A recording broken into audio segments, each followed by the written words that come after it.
welcoming everyone to the UCL Institute of the Americas Caribbean Seminar Series. My name is Kate Quinn, and I'm Associate Professor of Caribbean History at UCL and co-convener of this seminar series, along with my colleagues, Professor Gad Human and Dr. Steve Cushion. Now, we always say it's a great pleasure to welcome our speakers, but in the case of today's session, we're especially delighted because that speaker is our very own friend and comrade, Dr. Steve Cushion, Nuestra Steve, whose latest book, Slavery in the British Empire and Its Legacy in the Modern World, we're here to celebrate and hear more about tonight. Steve wears many hats, among them Honorary Senior Research Fellow at UCL Institute of the Americas, Committee Member of Caribbean Labour Solidarity, and of the Socialist History Society, as well as being a retired member of the University and College Union. Having completed his PhD at the University of London, he's gone on to publish on a range of subjects with an enviable level of productivity. These works include his highly regarded monograph, A Hidden History of the Cuban Revolution, published in 2016, as well as many chapters and articles on subjects ranging from labor rebellions in the Caribbean to anti-communism in Latin America, histories of resistance in Nazi Germany, and most recently, an article on neocolonialism through debt, how French and US banks underdeveloped Haiti, published in the September issue of Monthly Review. Today, he'll be speaking to us about his most recent book, Slavery in the British Empire and Its Legacy in the Modern World, which is fresh off the press this year. In terms of running order, we'll hear from Steve for about 30 minutes, and then we'll open the floor for Q&A.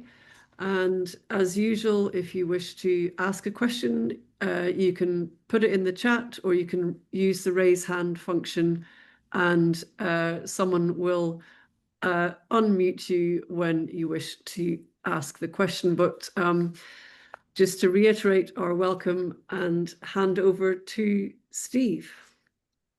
Thank you very much. Much appreciated the kind words. Okay, talking about my book, that Kate has mentioned, the history of slavery in the British Empire and its legacy of the modern world. A couple of years ago, there was a fascinating programme on BBC Scotland entitled Slavery, Scotland's Hidden Shame. It explored the links between Scotland and the whole business of slavery. What was really noticeable to someone not from Scotland was the constant reference to we Scots and the proposition that Scotland was responsible for the horrors of enslavement. This attempt to involve the whole population of a nation state in the guilt associated with all aspects of colonialism is common in writing about the British Empire, implicating everyone in the guilt and thereby reducing the attribution of responsibility to those who actually profited the most. We frequently read that slavery brought prosperity to Britain. There is, however, little discussion about what that meant for the overwhelming majority of the population. There is a general lack of class analysis of the situation or any real examination of who actually gained from the business of slavery. Major businessmen, bankers and commodity traders, as well as landowners and enslavers, along with the bishops, generals, lawyers and politicians who supported and justified their fabulous wealth, which contrasted starkly with the overwhelming majority of the population of Britain who lived in abject poverty. Trickle-down economics was no more a reality in the 18th and 19th century than it is today. The descriptions contained in London Labour and the London Poor by Henry Mayhew, or Frederick Engels, The Condition of the Working Class in England, show most workers and poor farmers earned just about enough upon which to survive, a subsistence income that barely guaranteed the reproduction of their labour power. There is a tendency among many historians to see national economies as if they were a single entity. How many times have you read something like, "This was vital for the British economy"? This approach neglects the division of nations into classes and interest groups. For example, policies that help the financial services industry may be a disaster for industrial manufacturing. Similarly, To suggest that employers and workers have common interests has more to do with ideology than material reality. Using the term prosperity to describe a total increase in national wealth can also be confusing if the distribution of that wealth is not considered. Such an approach conceals more than it reveals, particularly in the slave economies of the British West Indies, where 80% of the population owned nothing, not even their own bodies. Thus, I avoid national generalizations or discussions as to whether Britain did or not benefit from slavery, instead looking to trace the profits to those individuals, companies and interest groups which actually did benefit. Profit and loss take place at the level of individual enterprises. A single businessman making an exceptional profit can be significant in promoting economic development, but his role is obscured if we only look at average figures and global statistics. The fact that many of the early developers of industrialization, as well as their financiers, made their initial capital through slavery and slave trafficking is therefore more important than the generalizations.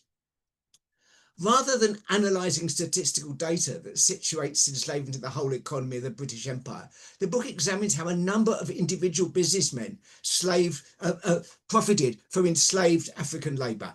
The Drax dynasty provide the core of such a narrative, as generation after generation they were at the centre of the business of slavery, the ideological creation of white supremacy, the earliest stages of human resource management, the effects of soil pollution, the transfer of capital back to the metropolis, the use and abuse of parliamentary politics, and the relationship between landowning in the Caribbean and in Britain.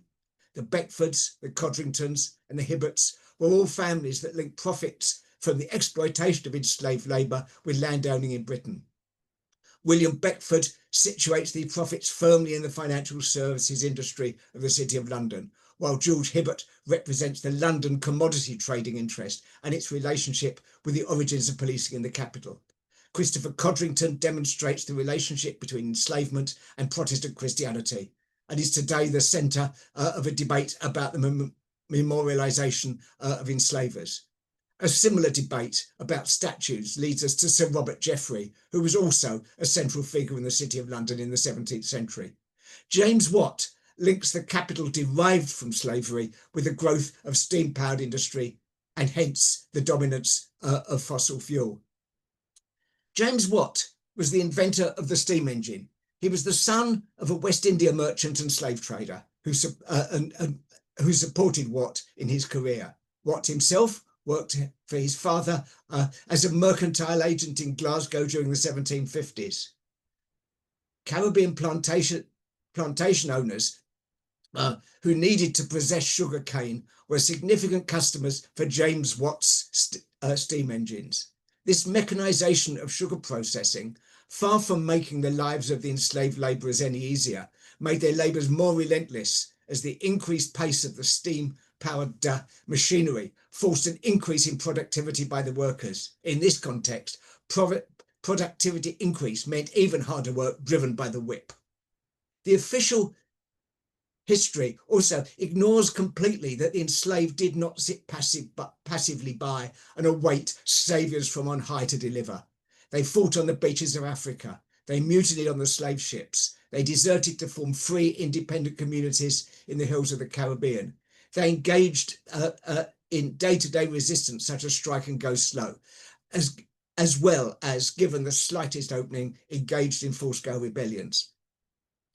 As the campaign for reparations for African enslavement gains ground, it's important to remind ourselves that the enslaved workers never accepted their exploitation and the expropriation of their labour power.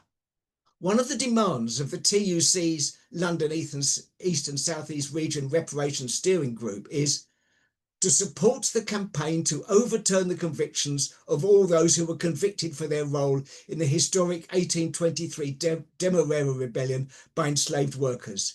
This should be extended to all enslaved persons executed or punished for acts of resistance. David Lammy spoke in the House of Commons in support of this demand back in 2022.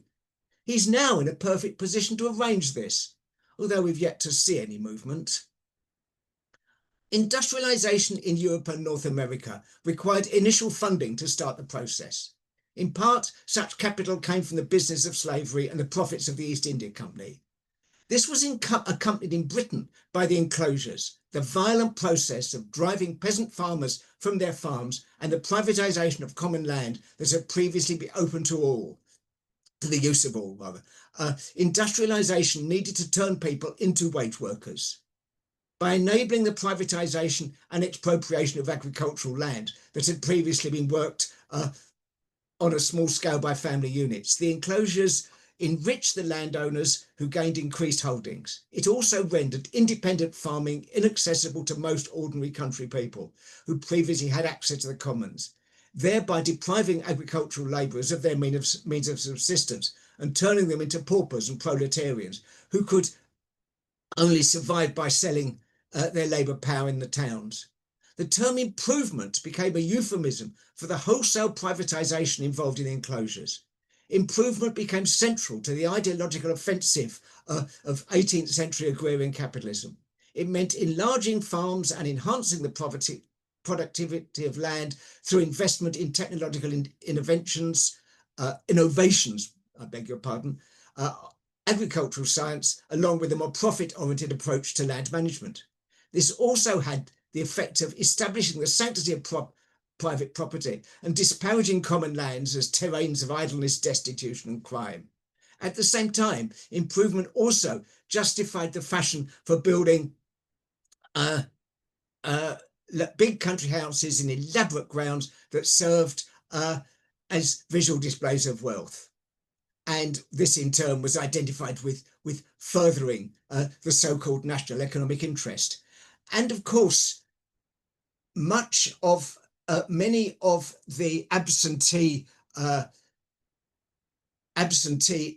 enslavers, absentee owners of enslaved labour and in the Caribbean were deeply involved in this, as it formed a perfect way to diversify and reinvest the profits they had made in the Caribbean, and to a certain extent, disguise the shabby origins of their wealth. So it is deeply linked in with the whole business of slavery. The proletarianization of rural people was also coincidentally a boost to the business of slavery. Sidney Mintz has demonstrated how sugar became a significant source of calories, which facilitated the urbanization of the industrial working class. But a class analysis also requires us to examine the self-activity of the working class over the question of enslavement. One of the first abolitionist petitions was launched by the Manchester Society for Constitutional Information in 1787, and petitioning would go on to become an important tactic, not only against slavery and slave trafficking, but for many other radical and working class causes, such as parliamentary reform. Tom Paine, author of The Rights of Man, was a leading member of the Society for Constitutional Information, which in turn played an important part in setting up the London Corresponding Society, one of the first radical working class political organisations in Britain. Thomas Hardy, founder of the London Corresponding Society, shared a house with Leonardo Equiano, the formerly enslaved African abolitionist. Equiano was important in the development of the London Corresponding Society, as he provided a link between the radicals in London and militant workers in Manchester and Sheffield, who he knew through his abolitionist campaigning. The Sheffield cutlery workers made a particularly firm connection between abolition of slavery in the colonies and reform at home. A mass meeting in Sheffield in 1797, the largest ever held in the town, called for the total abolition of slavery at a time when Wilberforce and the Clapham set were merely calling for the end of the slave trade. The London Corresponding Society clearly linked the slave owners to the corrupt political establishment that they were fighting in Britain, and argued that the end of slavery would reduce the reactionary political base of the old corruption, as many West Indians, as they were called, controlled the so-called rotten boroughs, where the Member of Parliament was effectively appointed by a rich man who controlled the electors. Any attempt to reform the undemocratic electoral system would bring the reformers into head-on collision with the entrenched landed elite and their allies amongst the slaveholders. The first even remotely democratic elections in Britain occurred after the 1832 Reform Act, and that parliament was the one that passed the Slavery Abolition Act. At the Chartist rally in Birmingham in 1838, where 200,000 people gathered to launch the national petition for universal suffrage, the mover began his speech by saying to loud cheers that he had attended Birmingham Town Hall to celebrate the emancipation of the blacks in Jamaica and was now campaigning to work out the emancipation of the whites at home. This book, therefore, considers the process of emancipation in greater complexity than the simplistic Wilberforce freed the slaves that many of us were taught at school. Eric Williams, in Capitalism and Slavery, argued that the profitability of slavery and the Caribbean colonies had declined in the aftermath of the American Revolution, and that this was an important factor in British Parliament's decision to abolish the traffic and later to emancipate these enslaved labourers in the British West Indies. This analysis challenged the previous widely held view that abolition was an act of unselfish humanitarianism. Predictably, this rejection of the comfortable notion of British establishment benevolence has been widely criticised, with a number of authors producing data to prove that the profitability of slavery was not in decline. But we can also understand decline in relative terms, as the plantation economy, while still profitable, was overtaken by the manufacturing industry it had helped to establish. The 1838 slave emancipation could be seen as part of a dispute within the British ruling class over which interest group controlled the levers of power. The rising industrial bourgeoisie contested political control with the established landowning gentry and businessmen who made their money through the business of slavery. Both these latter groups require protection of their agricultural produce from foreign competition through import tariffs. Industrialists had a much greater interest in free trade, as protective import duties forced up the price of food for their employees, and thereby meant that wages, even poverty wages, had to be higher, which cut into their profits. Moreover, workers and radicals in Britain were fighting for their civil rights, and many activists linked this with the campaign for slave emancipation. At the same time, the increased resistance by the enslaved labourers themselves was making the whole system untenable. Capitalism requires continuous expansion. Witness the modern obsession with growth. British slavery was based in the Caribbean islands, and this meant there was a physical and geographical limit to the possible growth of the sugar economy. Add this to the problems of soil erosion and reduced agricultural productivity. This lack of possible expansion was offset by protectionist legislation, which artificially increased the price of sugar and thereby maintained the plantation owner's profit. Agriculture in mainland Britain was similarly protected by the Corn Laws. On the other hand, while manufacturing industry, particularly textiles, had benefited from similar protective legislation in the early days, by the end of the 18th century, the manufacturing bourgeoisie no longer needed such help and saw their business being restricted by the protections still afforded to agriculture in general and sugar in particular.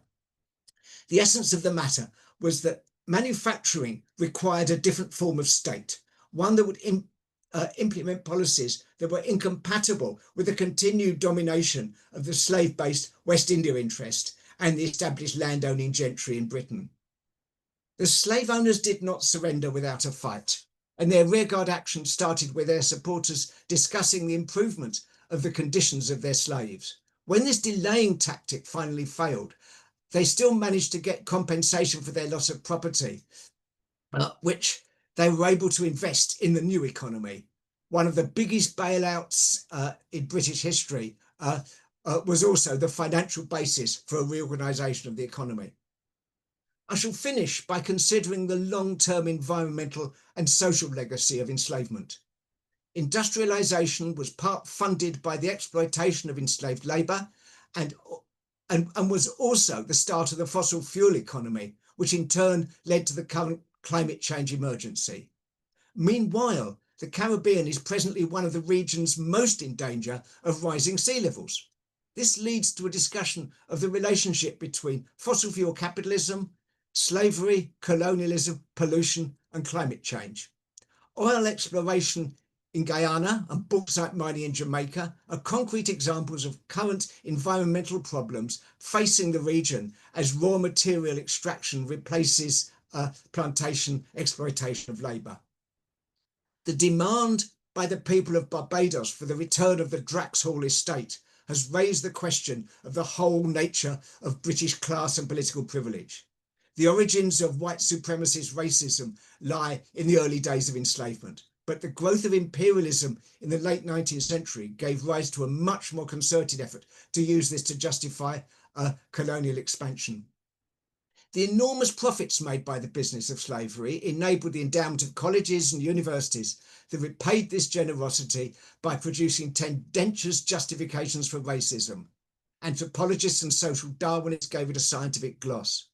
Populist politicians were able to play to the gallery by spouting rubbish about how the enslaved in the Caribbean were not treated as badly as workers in Britain. Elite abolitionists who would do nothing to campaign for the rights of the labouring poor in Britain and supported repressive anti-union legislation helped discredit anti-racism. Schools, cheap newspapers, comics and other young people's literature, music hall comedians and other popular entertainment served to reinforce these stereotypes. Focusing on a fixed cultural identity rather than economic status also plays a big role in the narrative. As the author of The Ministry of Nostalgia, Owen Hathaway, says, the working class is treated as a sort of nationality based on accent, culture and a particular set of views, rather than the more important factors. Breaking up the working class into distinct racial groups is a form of divide and rule, which helps to maintain the current system. Today, privatisation has resulted in racial discrimination being increasingly based on the outsourcing of many essential jobs. Black and immigrant workers are more likely to be in the outsourced sector with lower pay, fewer employment rights, worse conditions, and resulting in direct race discrimination. The institutional racism of the police, stop and search, the unemployment figures for young black people, the endless discrimination and petty humiliations of everyday life, the Windrush scandal, all these factors and more have their origins in the wealth and power that the British ruling class gained from the business of slavery. It's indeed shocking, if unsurprising, that one of the principal groups targeted by the Home Office's hostile environment are the descendants of the enslaved Africans trafficked to the Caribbean with the full support of the British state. They would not even be in the Caribbean were it not for the slave trade organised by British big business. Racism has proven an effective tool in the armoury of the class struggle. This is not to suggest that racism is a deliberate conspiracy by a cynical ruling class. Having presided over a system based on the enslavement of Africans in the West Indies for 200 years, they clearly believe their own propaganda. The British bourgeoisie profited from Caribbean sugar slavery, from North American slave-picked cotton, from the colonisation of Africa and Asia, from the violent expropriation of English peasants from their common land, and from the genocide of indigenous nations. They used that capital to develop a fossil fuel-based economy that was the major factor in global warming and now threatens human existence in general and the Caribbean in particular. Part of the demand for reparations, in addition to the unpaid wages that were denied to the enslaved labourers, is that European and North American big business fund the repair of the damage they've done to the ecology of the islands and reverse the fossil fuel-driven economy that is causing global warming.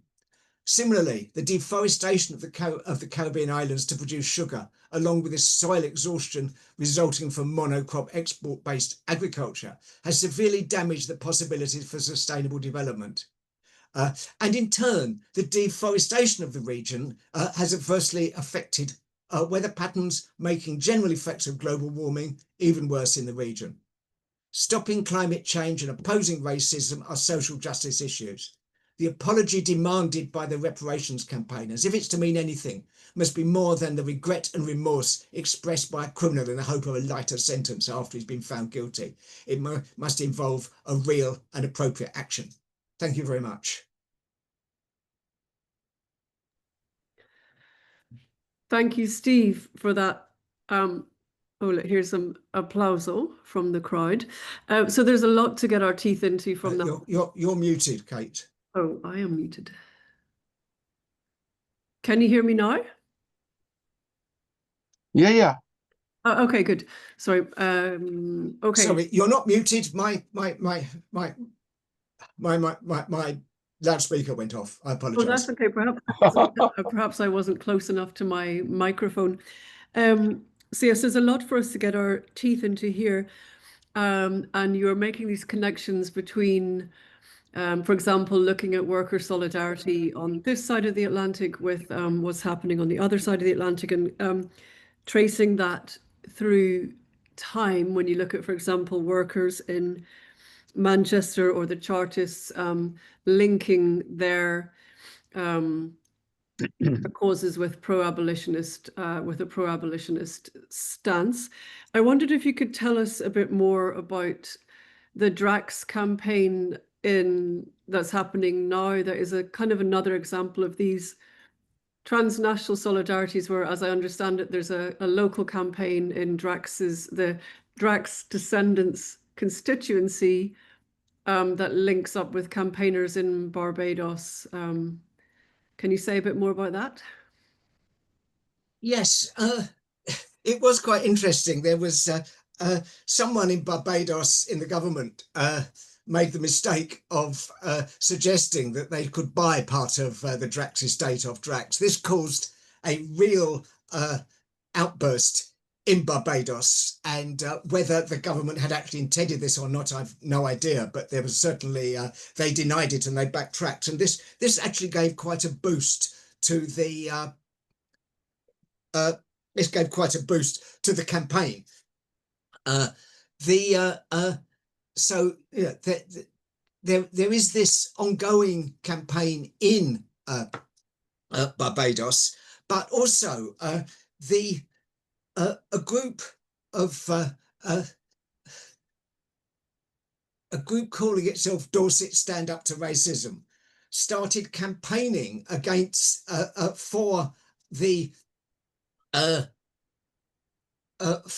for Drax, who was the Member of Parliament for South Dorset and the biggest landowner in the county, to at least return the land in Barbados and the estate to the people of Barbados. They then got the support actually of the TUC, and when Frances O'Grady was the General Secretary of the TUC, she went down and spoke at a rally down in Dorset when they all marched round and round the estate, and it was that brought loads of local trade unionists into the campaign. So they then invited David Denny over from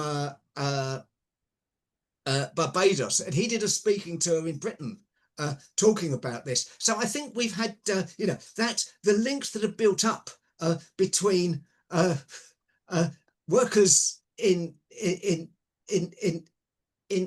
England and sort of the people of Barbados, I think have been extremely useful. Thank you. There is a question from Gad, and then I'll take a couple of the comments from the chat. I believe, Gad, do I have to unmute you or you? No, you don't have to. So, Steve, that was predictably very interesting. And I think you did very well in talking about the opposition to slavery, the widespread nature of resistance, all of that. And yet, of course, we know that slavery lasted more than a couple of hundred years. In a way, it's related to what Kate said about Drax. I think, how do we explain the length of slavery? How do we explain the strength of people like Drax and their political, cultural, social, and certainly economic power? A difficult question. Thank you, Gad. I think oppressive systems show a remarkable ability to endure. if you see what I mean, particularly when a lot of money is being made out of it, and when there's sort of people who control a state machine have a vested interest in maintaining it. So there was the British Army was at the disposal. The slave trade could not have existed really without the Royal Navy, which protected the ships from and so on. And I think that there's but then there was a combination of circumstances. There's a Haitian Revolution, which, of course, as C.L.R. James points out, is very much bound up with the French Revolution. This must have inspired enslaved people and given them hope that something could possibly happen. There was a movement in there was an increasing movement in Britain as as increasingly ordinary people came to see that it was their it was that they were gaining nothing from this, and it was a disgraceful situation, etc. And as revolts in the and generalized resistance. I mean, the work of Mary Turner on how strikes and other forms of what we might consider the resistance of employed workers was used by enslaved workers as well. This was all growing and growing. And then, as I pointed out, there was the split in the British upper classes between the industrialists and so on. And these things it took these things all to come together. And I think that it was that combination that was important in the overthrow of colonial slavery. I will pursue this later with you.